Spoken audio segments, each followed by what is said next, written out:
Eager to do his best, he wrote, rewrote, and polished his sermon with the meticulous care of a Flaubert. Then he read it to his wife. It was poor, as most written speeches are.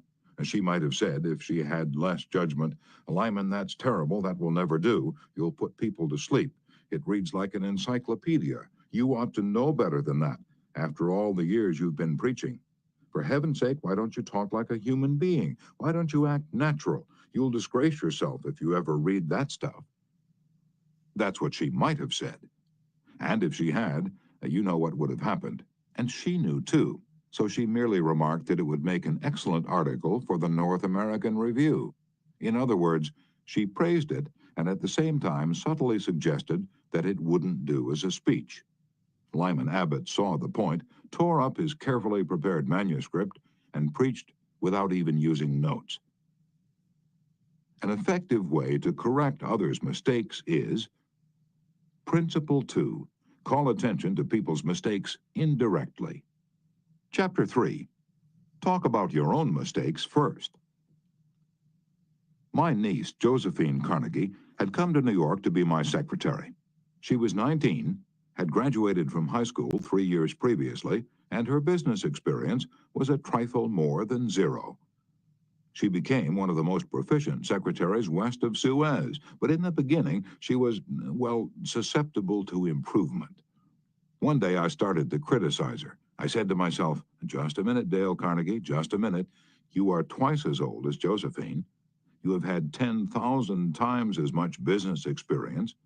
How can you possibly expect her to have your viewpoint, your judgment, your initiative, mediocre though they may be? And just a minute, Dale. What were you doing at 19? Remember the asinine mistakes and blunders you made? Remember the time you did this and that? After thinking the matter over, honestly and impartially, I concluded that Josephine's batting average at 19 was better than mine had been, and that, I'm sorry to confess, isn't paying Josephine much of a compliment. So after that, when I wanted to call Josephine's attention to a mistake, I used to begin by saying, You've made a mistake, Josephine, but the Lord knows it's no worse than many I have made. You were not born with judgment. That comes only with experience, and you are better than I was at your age. I've been guilty of so many stupid, silly things myself.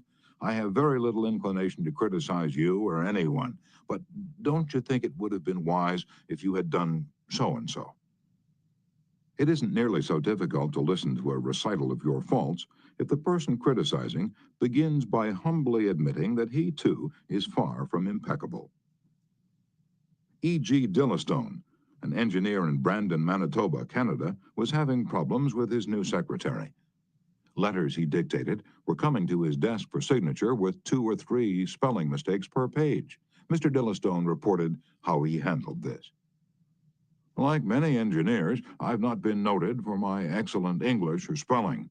For years, I've kept a little black thumb index book for words I had trouble spelling. When it became apparent that merely pointing out the errors was not going to cause my secretary to do more proofreading and dictionary work, I resolved to take another approach. When the next letter came to my attention that had errors in it, I sat down with the typist and I said, Somehow this word doesn't look right. It's one of the words I've always had trouble with. That's the reason I started this little spelling book of mine. I opened the book to the appropriate page. Yes, here it is. I'm very conscious of my spelling now because people do judge us by our letters, and misspelling makes us look less professional. I don't know whether she copied my system or not, but since that conversation, her frequency of spelling errors has been significantly reduced. The polished Prince Bernhard von Bülow learned the sharp necessity of doing this back in 1909. Von Bülow was then the imperial chancellor of Germany, and on the throne sat Wilhelm II. Wilhelm the haughty, Wilhelm the arrogant, Wilhelm the last of the German Kaisers, building an army and navy that he boasted could whip their weight in wildcats.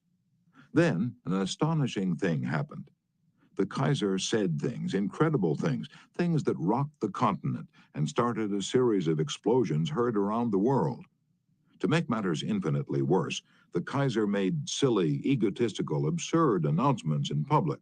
He made them while he was a guest in England, and he gave his royal permission to have them printed in the Daily Telegraph.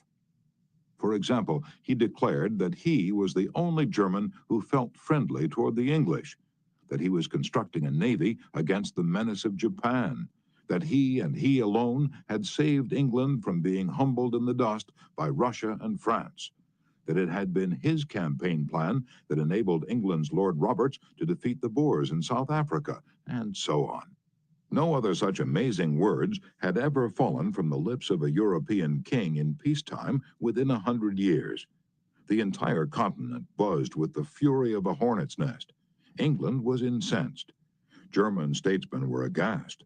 And in the midst of all this consternation, the Kaiser became panicky and suggested to Prince von Bülow, the imperial chancellor, that he take the blame. Yes, he wanted von Bülow to announce that it was all his responsibility, that he had advised his monarch to say these incredible things. "But, Your Majesty," von Bülow protested, "it seems to me utterly impossible that anybody, either in Germany or England, could suppose me capable of having advised Your Majesty to say such things."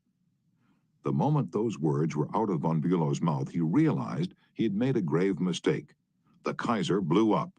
"You consider me a donkey," he shouted, "capable of blunders you yourself could never have committed."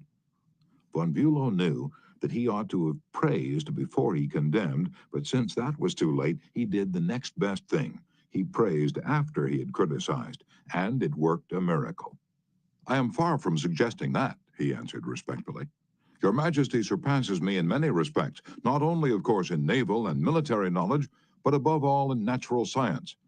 I have often listened in admiration when Your Majesty explained the barometer, or wireless telegraphy, or the Röntgen rays. I am shamefully ignorant of all branches of natural science, have no notion of chemistry, of physics, and am quite incapable of explaining the simplest of natural phenomena.